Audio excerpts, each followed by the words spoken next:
Champion trophy series போய்கிட்டு இருக்கு இல்லையா, இந்த சீரிஸ் குறித்து ஒரு உண்மையான பாயிண்ட்டை ஆன் த கிரவுண்டில், அதாவது இவங்க விளையாண்டாலும் இவங்க மனசில் பட்டதை வந்துட்டு வெளிப்படையாக பேசியிருக்காங்க என்றே சொல்லாங்க Steve Smith and Pat Cummins வந்துட்டு இந்த சாம்பியன் ட்ராஃபி வந்துட்டு பங்கேற்க முடியல, ஒரு மினி இன்ஜுரி. அவருக்கு பதிலாக வந்துட்டு கேப்டன் ஸ்டீவ் ஸ்மித் தாங்க பண்ணுறாரு அண்ட் ஆஸ்திரேலியாவை வழி நடத்துகிறாரு. இவங்க ரெண்டு பேருமே என்ன மென்ஷன் பண்ணியிருக்காங்கன்னா, இந்திய டீமிடம் முட்டாளாக போகிற 7 அணிகள், அதாவது டெஃபினட்டாக வந்துட்டு அவங்களுக்கு தான் எல்லாமே அப்படின்னு பேசியிருக்காங்க என்றே சொல்லாங்க கமின்ஸ் அண்ட் ஸ்டீவ் ஸ்மித். இவங்க என்ன பேசியிருக்காங்க நம்ம குயிக்காக வந்துட்டு பார்க்கலாம், ஓகேவா? அதாவது சாம்பியன் ட்ராஃபி வந்துட்டு ஃபயர் மோடில் போய்கிட்டு இருக்குங்க.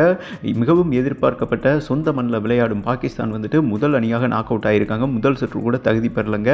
அதுக்கப்புறம் பங்களாதேஷை வந்துட்டு டீம் இந்தியா நாக் அவுட் பண்ணாங்க என்பது குறிப்பிடத்தக்கது. 46 விக்கெட் வித்தியாசத்தில் மெர்சலா வின் பண்ணாங்க, ஓகேவா? இதன் மூலம் ஏ குரூப்பில் வந்துட்டு டீம் இந்தியா அண்ட் நியூசிலாந்து வந்துட்டு முதல் சுற்றில் தகுதி பெற்றுள்ளார்கள் என்பது குறிப்பிடத்தக்கதுங்க. ஓகே, அதாவது என்னங்க சொல்கிறது, சுபன் கில் மேலே மிகப்பெரிய லெவலில் நம்பிக்கை வச்சுருந்தார் ரோஹித் சர்மா. அவர் ஒருத்தவர் தாங்க நம்பிக்கை வச்சுருந்தார்.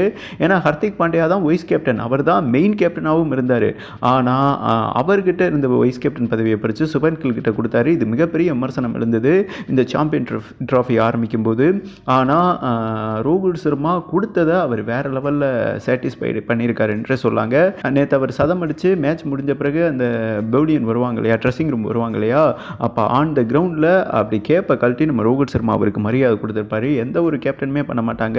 ரோஹித் சர்மா வந்துட்டு அதை பண்ணாருங்க. அந்த தருணம் ரசிகர்கள் மத்தியில் ஆர்ப்பரித்தது என்றே சொல்லலாம். வேற லெவல் நிகழ்வு என்றே சொல்லாங்க. அதாவது ரோஹித் சர்மா என்ன டிசிஷன் வச்சிருக்காருன்னா, எனக்கு அப்புறம் இவர் தான் கேப்டன்னு ஒரு முடிவு எடுத்துட்டார் என்றே சொல்லலாம். ஓகே, சுபன் கில் வந்துட்டு இந்திய டீமை சரியாக வழி நடத்துவாரா, ரோஹித் சர்மாவோட நகர்வு கரெக்டானா, அதாவது கில் சரியான கேப்டனாக இருப்பாரா, இல்லை ஹர்திக் பாண்டியா சரியான கேப்டனாக இருப்பாரா? என்னை பொறுத்தவரை ஹர்திக் பாண்டியா சரியான கேப்டனாக இருப்பார்னு என்னோட பாயிண்ட்டு.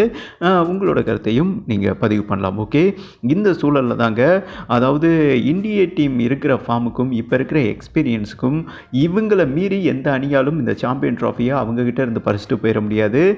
இப்போ எங்கள் டீமை எடுத்துக்கிட்டிங்கன்னா ஸ்டீவ் ஸ்மித் என்ன சொல்லியிருக்காருன்னா, பேட் கமின்ஸ் கிடையாது, ஸ்டார்க்கு கிடையாது. அதே மாதிரி ஒவ்வொரு டீம்லேயும் மிகப்பெரிய பிரச்சனை இருக்குது.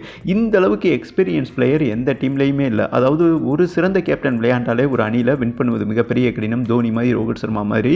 இப்போ இந்திய டீமில் 11 வீரர்களுமே ஒரு கேப்டன் தான், கேப்டன் மெச்சூரில் தான் விளையாடுறாங்க. எல்லாருமே சீனியர் பிளேயர்கள். இப்போ ஒவ்வொரு டீமையும் எடுத்துக்கிட்டிங்கன்னா சீனியர் பிளேயர் இருக்காங்க, இளம் பிளேயர்கள் இருக்காங்க. இந்த சாம்பியன் ட்ராஃபி மிகப்பெரிய தொடர் விளையாடாத பிளேயர்கள்லாம் இருக்காங்க. ஆனால் இந்திய டீமில் தாங்க 11 வீரர்களும் நறுக்குன்னு இருக்காங்க. அண்ட் பும்ராவும் வந்துட்டு கம்பேக் பண்ண போகிறாரு, ஓகேவா? ஏன்னா சமி விஷயத்தில் ஒரு மிகப்பெரிய கான்ட்ரவர்சி போயிருக்கு. அவருக்கு பதிலாக பும்ராவும் என்ட்ரி ஆக போகிறார் என்றும் ஒரு முக்கியமான செய்தி வந்திருக்குங்க. இதெல்லாம் புரிஞ்சு என்ன சொல்லியிருக்காங்கன்னா, இப்போ இந்த சாம்பியன் ட்ராஃபியில் ஏ குரூப் இருக்குது, பி குரூப் இருக்குது, இதெல்லாம் வெட்டு தான்.